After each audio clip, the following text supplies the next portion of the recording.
बेटा इतने देर से पूछ रहा हूँ कितने मार्क्स आए हैं एग्जाम में।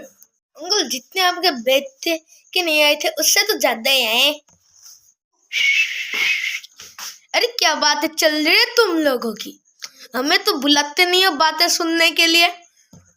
और बेटा तुम क्यों आए हो? तुम तो अपने काम में काम रखो। आपको कुछ मैंने क्या है? नहीं क्या? तो फिर अपने जगह में चुपचाप बैठे हमें को डिस्टर्ब कर रहे हैं। हमने क्या आपके अगर लेक्चर में इसमें बीच में कुछ बोला नहीं, तो फिर आप हमें तंग क्यों कर रहे हैं? आप लोगों की क्या बातें चल रही है? लड़ाई बड़ाई नहीं करते। बड़ों के बीच में बड़ों के बीच